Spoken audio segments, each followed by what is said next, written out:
Estamos hablando de la primera resemantización que se hace del término América Latina, que la realiza el autor colombiano Torres Caicedo, quien en la década de los 60 del siglo XIX vivía en París. Y hace esa resemantización ya no para justificar la anexión francesa de México, pero sí para justificar la guía intelectual de Francia, y estará en la base de todo un movimiento que surgirá tanto en la sociedad política como en la sociedad civil de toda América Latina, que va a ser el afrancesamiento de las élites. El pensar que París era la ciudad luz y que entonces de allá venían las luces por todo lo que fue el movimiento del iluminismo en el siglo XVIII, etcétera, y ver a París y ver a Francia en general como la guía de las luces para América, al contrario de España, que sería la oscuridad. Esa es una visión del sentido común que hay que después deconstruir, porque hay un conjunto de elementos críticos que se le pueden realizar a esa proposición. Pero en tal caso, esa era la intención de Torres Caicedo, que tenía los otros rumbos de separarse del atraso del español y de enfrentar a los Estados Unidos. Pero luego, como no tuvo mucho éxito para la segunda mitad del XIX, el término América Latina, se fue dando otro movimiento de los intelectuales, los intelectuales americanos, los intelectuales que hoy llamaríamos latinoamericanos, muy importante, y es, no se va a usar el término América Latina, pero va a surgir con muchísima fuerza el término de Iberoamérica o la América española. Y aquí se produce a lo que a mi modo de ver, lo que a nuestro modo de ver es un acierto, es rescatar un elemento esencial nuestro,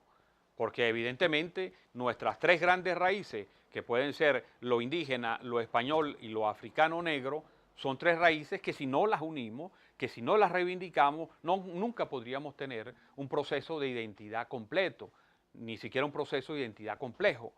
Entonces, aquí se rescata lo español con el término iberoamericano e igualmente sigue estando como opuesto a la América sajona. Y esto va a generar el movimiento más importante de la intelectualidad latinoamericana de la segunda parte del siglo XIX.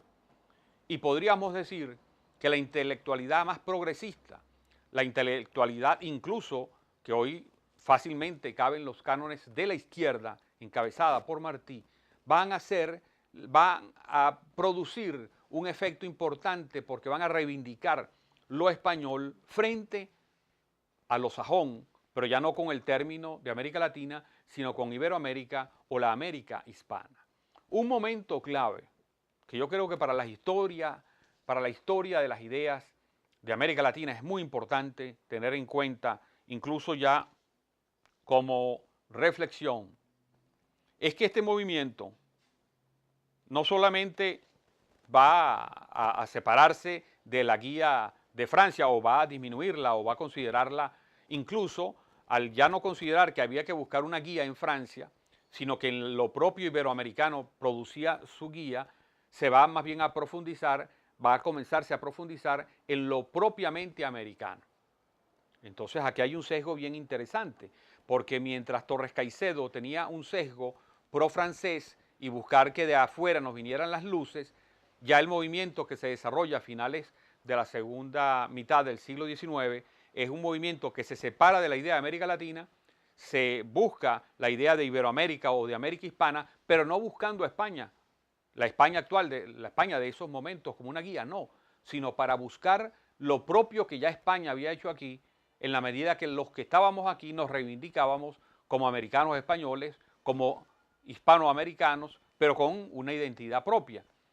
Uno de los elementos epigonales, líderes de este movimiento, va a ser José Martí, que reivindica lo español como cultura, porque habla de la importancia de la lengua, que hoy en día todo el mundo sabe que la lengua materna no es algo accesorio, ni es algo accidental, ni es algo menor. No. Lo que han demostrado los estudios lingüísticos es que la lengua materna es la manera como estamos en el mundo. Sin lengua no pudiéramos estar en el mundo, o sea, en el mundo construido por el hombre. Por eso es que la lengua materna es una manera de comprender el universo y de ahí la reivindicación de lo español que va a realizar este movimiento hispanoamericano, pero no va a reivindicar la otra condición de la etnicidad importante, que es la catolicidad del americano. ¿Por qué? Porque tenían muchísimas otras consideraciones ideológicas, porque no habían roto con el llamado iluminismo francés, porque tenían proposiciones que en el siglo XIX eran dominantes o por lo menos prestigiosas, como eran las visiones ateístas promovidas en gran parte por el iluminismo, por el positivismo y por el marxismo y por el anarquismo. Entonces, evidentemente, no van a reivindicar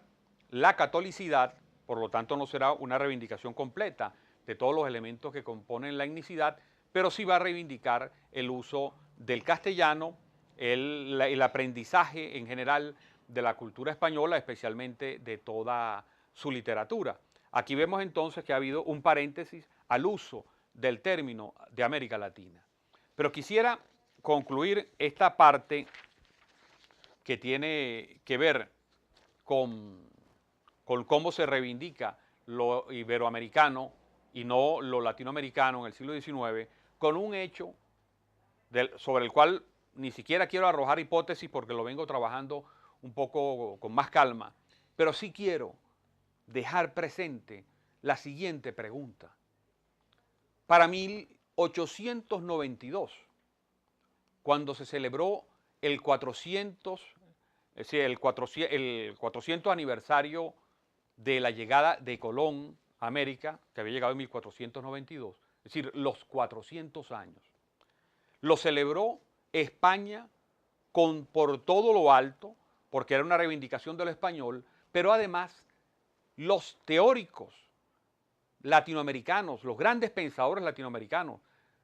empezando por el apóstol de Cuba, José Martí,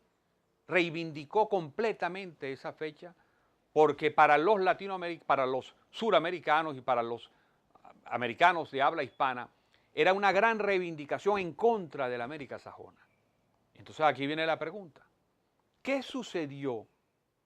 en la celebración del 400 aniversario de la llegada de Colón en 1892, apoyado por toda la intelectualidad de izquierda de América, Ariel, José Enrique Rodó, José Martí, etcétera, por todo lo que era el pensamiento más vanguardista de América, que fue apoyado en 1892? ¿Y qué sucedió cuando 100 años después, en 1992, con el quinto centenario, sucedió exactamente lo contrario? Esto es un proceso de historia de las ideas realmente fascinante.